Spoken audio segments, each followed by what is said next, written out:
बिल्कुल आपको बढ़िया शरीर दिया है, आप तो कई लोगों को वैसे ही सुरक्षा कर सकते हैं। बिल्कुल ठीक है ना? बिल्कुल बिल्कुल भैया बिल्कुल।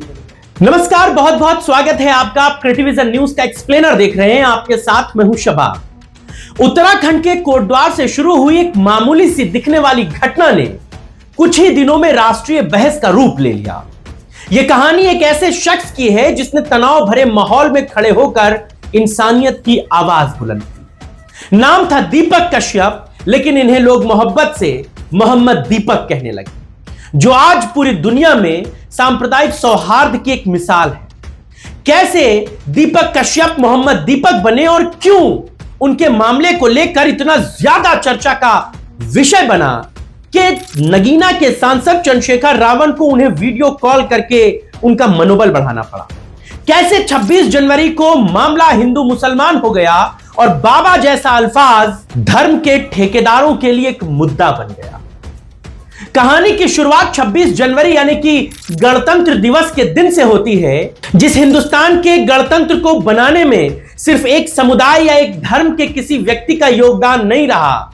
हर धर्म के लोगों ने बढ़ चढ़कर इस गणतंत्र को बनाने में अपना योगदान दिया, अपना सहयोग दिया।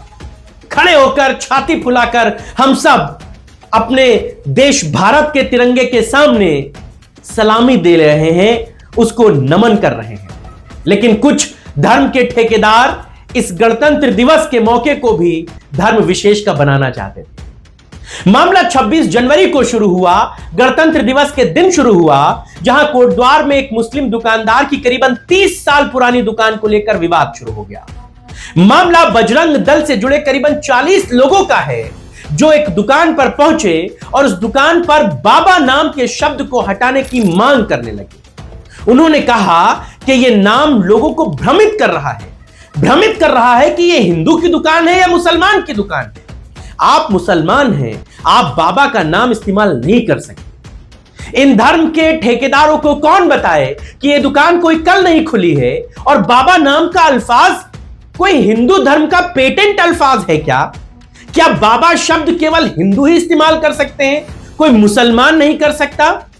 जाइए किसी गुरुद्वारे के बाहर, जाइए किसी मस्जिद या दरगाह के बाहर, वहां बैठा हुआ व्यक्ति जिसे कोई छोटा बच्चा बाबा कहकर ही संबोधित करता होगा। अपने घर में भी लोग बुजुर्गों को अमूमन बाबा ही कहते हैं, तो फिर ये बाबा अल्फाज हिंदुओं का कैसे हो गया? और इन धर्म के ठेकेदारों को यह जिम्मा किसने दे दिया कि तुम जाओ और बाबा नाम जहां लिखा है वहां जाकर उत्पात मचाओ? और अगर वो उत्पात मचा रहे थे तो उनको किसी ने रोका क्यों नहीं? यह भी एक बड़ा संजीदा विषय है। जिम संचालक दीपक कुमार इस पूरे प्रकरण में कथित तौर पर हस्तक्षेप करते नजर आए और भीड़ के साथ वो भिड़ते नजर आए। उन्होंने इस दुकान के बूढ़े दुकानदार को बचाया और सवाल किया कि अगर दूसरे लोग बाबा नाम का इस्तेमाल कर सकते हैं तो इस दुकानदार को क्यों रोका जा रहा है? जब उनसे उनकी पहचान पूछी गई, यानी कि जो लोग वहां विरोध करने आए थे, तो उन्होंने पूछा तुम होते कौन है इन्हें बचाने वाले, कैसे तुम रोक सकते हो? तो दीपक कुमार ने कहा मेरा नाम है मोहम्मद दीपक। मेरा नाम मोहम्मद दीपक है भाई। ये पल कैमरे में कैद हुआ और यह वीडियो तेजी से वायरल हुआ। वीडियो वायरल होने के बाद मामला स्थानीय विवाद से बढ़कर राज्य और फिर राष्ट्रीय विषय का चर्चा का मुद्दा बन गया। लेकिन इस बीच पुलिस की भूमिका पर भी बहुत सारे सवाल उठे।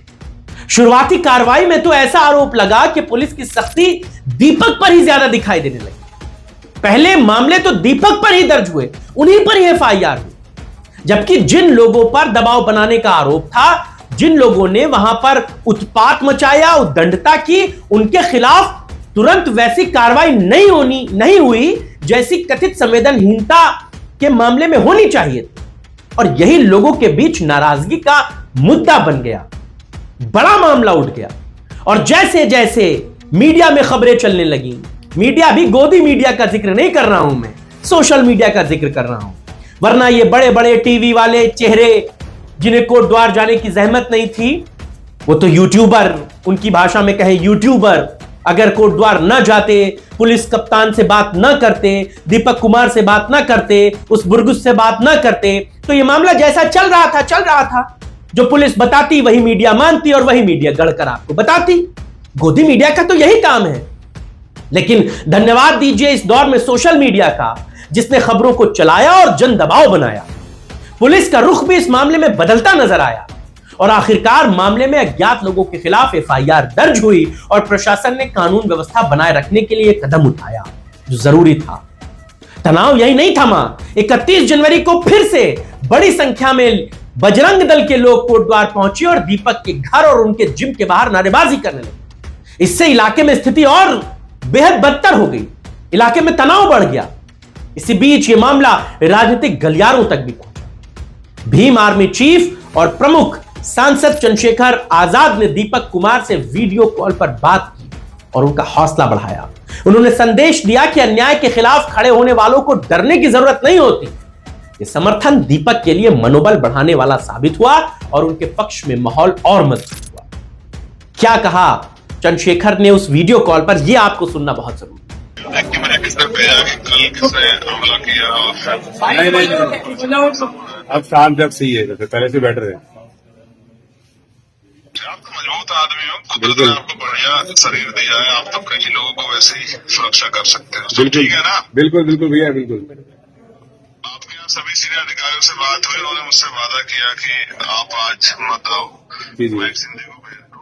जी जी और हम यहाँ जो है उनकी दीपक जी की सुरक्षा गारंटी देते हैं कि उनकी तरफ कोई दिक्कत नहीं आएगी उनको। जी जी जी आप वैक्सीन जी के टच में रहना, कोई भी बात हो तो मुझे बताना।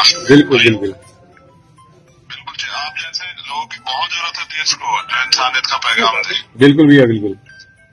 ठीक है, और मैं तो प्रार्थना करूंगा कुदरत आपको और हिम्मत दे, आप बहादुरी से ऐसे ही आगे बढ़ो। और आपसे जो है ना, सबसे बड़ा ये है कि एक लोगों में विश्वास पैदा हुआ कि भाई इंसानियत की लड़ाई लड़ने वाले का सम्मान होता है, इसलिए आपका सम्मान करना जरूरी है। बिल्कुल भैया, बिल्कुल। खुश हो, बिल्कुल। हम सब लोग आपके साथ हैं, आपके परिवार के, बिल्कुल अकेला मत समझना। बिल्कुल भैया। वैक्सीन दे। सुना आपने, प्रशासन ने बाद में साफ किया कि शांति बनाए रखना प्राथमिकता है और किसी भी तरह की सांप्रदायिक अशांति पर सख्त कार्रवाई की जाएगी।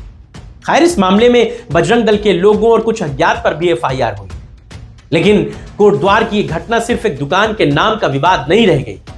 ये उस सवाल को सामने ला चुकी है कि जब एक सिस्टम पर सवाल उठते हैं तब एक आम नागरिक किस तरह आवाज बनकर सामने आ खड़ा होता है और एक बदलाव की वजह बनता है। 26 जनवरी को शुरू हुई ये कहानी हमें याद दिलाती है और दिलाती रहेगी कि कभी कभी एक व्यक्ति का साहस पूरे समाज को आईना दिखा देता है। मोहम्मद दीपक की तरह अगर लोग अन्याय के खिलाफ खड़े हों तो हालात बदलने में देर नहीं लगती और शायद यही लोकतंत्र की सबसे बड़ी ताकत भी है। लेकिन अफसोस यह भी है कि इन तथाकथित धर्म के ठेकेदारों के कोई पेच क्यों नहीं कसता। क्यों इनको इस बात का जिम्मा दे दिया जाता है कि जाओ तुम धर्म के झंडे को अलंबरदारी के साथ बुलंद करो। ये खुद कितने धर्म के पाबंद होंगे, ये इनसे जरूर पूछा जाना चाहिए। ऐसे लोगों पर सख्त कार्रवाई होनी चाहिए, क्योंकि ये जहां इस तरीके की घटनाओं को अंजाम देते हैं और ऐसे लोगों पर अगर कार्रवाइयां नहीं होती तो दूसरी जगहों पर भी इन्हीं के जैसे लोग उठ खड़े होते हैं। आप इस खबर पर क्या सोचते हैं? दीपक, जिन्हें दुनिया मोहम्मद दीपक के नाम से जानती है, इस पर आपकी क्या राय है? और चंद्रशेखर रावण जिस तरह उनका हौसला बढ़ा रहे हैं, इस पर आप क्या सोचते हैं? आपकी राय और विचारों का इंतजार रहेगा। फिलहाल इतना ही।